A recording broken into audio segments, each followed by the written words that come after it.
네, 정말 우리 생활에서 가장 밀접한 게 날씨일 텐데요. 많은 분들이 매일 저녁 날씨 뉴스로 하루를 정리하시고 매일 네. 아침 저 같은 인공지능 비서에게 친구야, 오늘 날씨는? 물어보면 네, 오늘은 아주 추운 날이 될 거예요. 따뜻하게 챙겨 입고 나가세요. 이렇게 하루를 시작하는 게 보통일 텐데 그런 날씨임에도 불구하고 우리가 왜 이렇게까지 이상기후가 되는지에 대해서는 많이 생각해 보지 못했거든요. 근데 오늘 교수님의 강연 덕분에 조금 더 많이 알게 되는 시간이었어서 너무 유익했습니다. 자, 그럼 지금부터 오늘의 강연을 더 풍성하게 만들어줄 질의응답 시간을 갖겠습니다. 강연 들으면서 궁금했던 점 많으실 텐데요. 현장에 계신 분들은 직접 손을 들어주시고, 잠시만요. 직접 손을 들어주시고, 이렇게 열정이 뜨겁습니다. 네. 줌으로 참여해주고 계신 분들은 줌 안에 있는 손들기 기능을, 유튜브로 참여해주고 계신 분들은 채팅창에 질문 남겨주세요. 먼저 줌 질문부터 받겠습니다. 줌으로 참여 중인 학생분들 손들기 기능 활용해 주시면 저희가 연결하도록 하겠습니다. 네, 지금 연결됐네요. 와, 환호하고 있습니다. 반가워요, 우리도. 마산 1학년 7반. 예상 마산 성지여중 1학년 7반이요. 미래에는 기후 변화가 어떻게 일어날까요? 미래가 궁금하죠. 일단 그 미래에는 일단 기온을 본다면 기온이 이제 지금 현재는 만약에 탄소 중립을 한다면 한 2도 정도 올라갈 거고요. 탄소 중립을 하지 못한다면 5도까지도 올라갈 수 있고요. 그리고 강수량은 우리가 1도 올라갈 때 한 지금 결과로는 2.5% 정도 증가하고 있어요. 그러니까 만약 기온이 2도 올라간다면 5% 정도 증가할 수 있는 거죠. 이론적으로 말씀드리면 1도에 한 6.5% 정도 증가를 강수량이 할 수 있거든요. 그런데 이제 여러 가지 요인에 의해서 6.5%까지는 안 되고 1도 올라갈 때 한 2.5% 정도 증가하고 있습니다. 대부분의 모델들이 이제 그렇게 보여주고 있어요. 그래서 우리는 이제 미래 예측을 미래 전망을 컴퓨터를 통해서 아까 말씀드린 이제 뭐 디지털 트윈처럼 상세한 것도 있지만 그 정도로 상세한 거는 아니고 보통은 한 50km나 100km의 격자가 하나씩 있는 값이 하나씩 있는 그렇게 덜 상세한 모형입니다만 그 결과로는 평균적으로 탄소 중립을 어떻게 하냐에 따라서 달라지는 거를 말씀드리고 2도에서 5도 정도 올라갈 것이다 그렇게 보고 있고 강수량을 그래서 2.5%에서 한 뭐 12.5% 정도 올라갈 거다 이렇게 보고 있습니다. 네. 예측은 있지만 그래도 우리가 탄소 중립을 어떻게, 그러니까 많이 들었던 탄소 발자국을 어떻게 줄이느냐에 따라서 조금 더 희망적인 네. 변화도 가능하다라는 네. 말씀이셨습니다. 자, 이어서 현장 질문 받도록 하겠습니다. 네, 일어서서 자기소개 후 질문해 주세요. 안녕하세요. 동일중 3학년 권호혁입니다. 지구온난화에 대한 국제협약, 예를 들면 파리기후 협약의 효과는 얼마나 크다고 생각하시는지 궁금합니다. 네. 사실은 파리 기후 협약 이후로 우리가 1.5도를 올라가느냐, 2도를 올라가느냐를 논의를 했거든요. 그런데 결과적으로는 1.5도보다는 2도는 0.5도 차이입니다만 극한값의 차이는 2배, 3배가 됩니다. 그래서 그쪽 2도로는 절대 가지 않아야 된다라는 것으로 1.5도만 올리자는 거에 합의를 하고 이제 나중에 결과적으로 결과를 냈는데요. 이후에 2018년도에 인천에서 일어나는 기후 협약이 또 있어요. 그 영향을 줍니다. 그래서 그때에 우리가 1.5도로 정하면서 많은 나라들이 탄소 중립으로 가야 된다는 결론을 이끌어냈거든요. 그러니까 파리 기후 협약이 시초가 되어서 결과적으로는 2018년도 인천 회의까지 그리고 인천 회의에서 얻었던 1.5도 그리고 탄소 중립 우리가 보통 말하는 뭐 2050 탄소 중립 또는 뭐 2060 탄소 중립 이런 걸 이끌어냈죠. 그러니까 어떻게 보면 기후학자들이 시작을 했지만 정부의 그런 어떤 에너지 정책까지 영향을 주는 그런 글로 이끌어냈죠.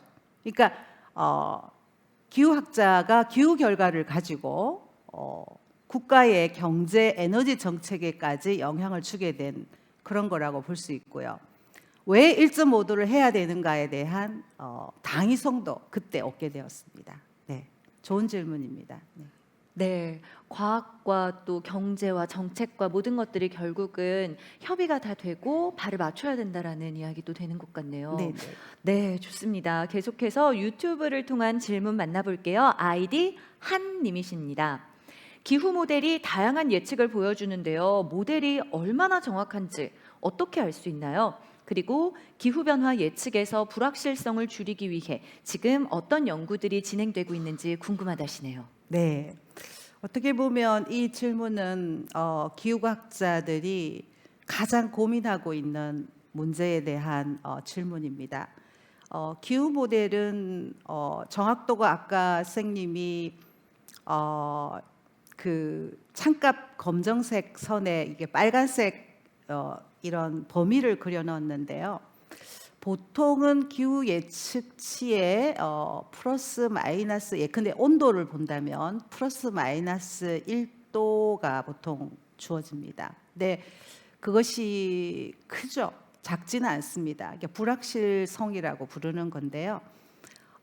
지금 우리가 하는 노력은 불확실성을 줄이는 것에 포커스가 돼 있고요.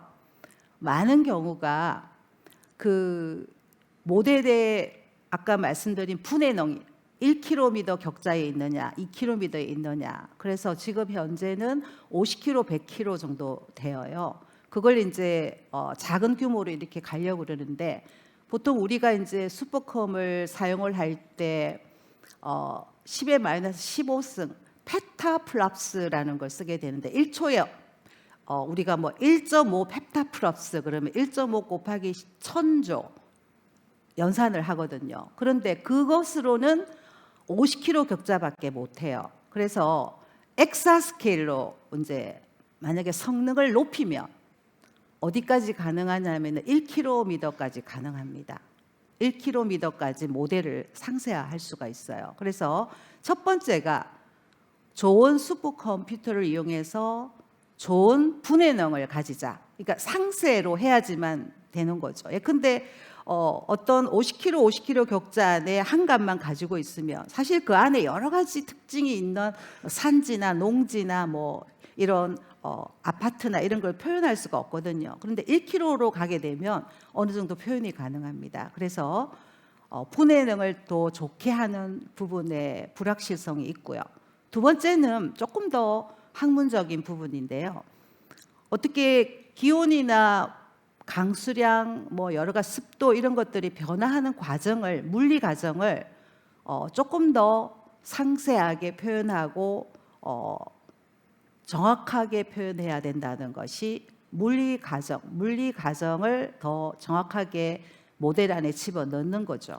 이것이 두 번째 불확실성입니다. 그래서 어떻게 보면 첫 번째는 슈퍼컴퓨터로 어느 정도 해결이 되지만 두 번째는 인력으로 여러분들이 중요한 과학자들이 많이 나와서 그 부분에서 일을 해야 됩니다. 그래서 인력이 필요합니다. 우수한 과학 인재들이 필요합니다. 과학 인재들이 해결해야 될 부분이라고 보고 있고요. 특히 구름을 어떻게 모의하느냐, 구름을 어떻게 시뮬레이션 하느냐, 이 부분이 미국 나사에서도 그랬고 많은 지역 기관에서 이 부분의 과학자가 더 필요하다. 이거를 지금 많이 얘기하고 있습니다. 제가 크게 두 가지의 불확실성에 대한 얘기를 드렸습니다. 이외에도 사소하게 있을 수가 있습니다. 네. 네, 현재 전문가들도 가장 고민하고 있는 핵심 부분에 대한 질문이었네요. 네. 아무래도 우리 청소년들에게 미래에 있어서 가장 고민이 되고 걱정이 되는 부분이 또 이상기후와 날씨여서 그런지 질문이 많습니다. 마지막으로 현장 질문 한 분만 더 받을게요. 아까 아쉽게 마이크를 못 받았던 우리 남학생한테 기회를 줘볼까요? 네. 네, 안녕하세요. 동탄 반송고등학교 1학년 곽은수입니다. 현재 이상기후와 이미 저질러진 기후 변화를 실질적으로 바꾸려면 우리 개개인이 할 수 있는 가장 의미 있는 일은 무엇일까요? 네. 정말 그 마지막 현장 질문이라고 되어 있는데요. 좋은 현장 질문입니다. 저도 이 말씀을 드리고 싶었는데요. 그렇습니다. 우리 이상 기후는 이미 많이 나타나고 있습니다. 이미 지난 100년간 1.1도를 넘어섰기 때문에 어떻게 보면 빨리 행동으로 옮겨야 되는 시점인데요. 저는 1번이 우리가 이 주범을 알았잖아요. 이상 기후의 주범을 CO2나 메탄 같은 거를 줄일 수 있는 길로 가야 됩니다. 실제로 CO2가 어디서 어떻게 배출되고 하는 거가 양이 이미 딱 나와 있어요. 정량적으로 나와 있어요. 그래서 어떻게 줄이는 것이 쉬울 것 같은데 이제 이게 사회 전체의 인프라라든지 에너지 문제에 아주 깊숙이 여러 이해관계자들이 있습니다. 그래서 이걸 전 지구적으로 해결해야 될 또 부분이거든요. 전부 같이 해야 될 부분이라서 어떤 정치 지도자들의 어떤 합심된 마음이 필요하고 결과적으로 이산화탄소의 주범이 되는 온실가스를 줄이는 길로 가야 되는데 그럼 나 개인이 어떻게 해야 되느냐 이 문제에 있어서 저는 이렇게 봐요. 이 문제를 공부하는 학생이나 인재가 많아야 된다는 거고요. 두 번째는 내 개인의 뭐라고 하죠? 철학이라고 해야 될까요? 네, 근데 뭐 일주일에 한 번은 선생님도 뭐 대중교통을 이용한다, 뭐 이런 식으로 몇 개의 룰을 정해서 하고 있는데요. 비닐을 안 쓴다, 플라스틱을 안 쓴다, 뭐 여러 가지 방법이 있습니다. 그래서 그런 실천 요령들은 혹시 관심이 있으면 탄소 발자국을 계산을 해보면 돼요. 자기의 탄소 발자국, 요새 웬만한 사이트에 들어가면 탄소 발자국 계산하는 게 나오거든요. 나의 탄소 발자국은 우리나라 전체 국민의 탄소 발자국보다 높은지 낮은지 이런 걸 구해서 어떤 부분을 줄이는 게 내가 탄소를 적게 발생할 수 있는 길인가가 나옵니다. 그래서 나름대로 루틴을 만들어셔가지고 실천하는 방법이 있습니다. 네, 그걸 한번 해보시면 어떨까요? 네. 개인의 신념과 그에 따른 생활 습관의 약간의 개선만으로도 우리 네. 지구는 훨씬 더 오래 함께할 수 있는 네. 지구가 될 것 같습니다. 내가 조금만 불편해지고 부지런해지면 그만큼 지구는 더 건강해진다라는 말도 있더라고요. 네네. 네, 그게 바로 개개인이 할 수 있는 가장 간단한 실천 방법이 아닐까 싶네요. 오늘 날씨, 기상 그리고 이상 기후에 대해서 정말 유익하고 심도 있는 이야기 들려주신 하경자 교수님께 다시 한번 큰 박수 부탁드립니다.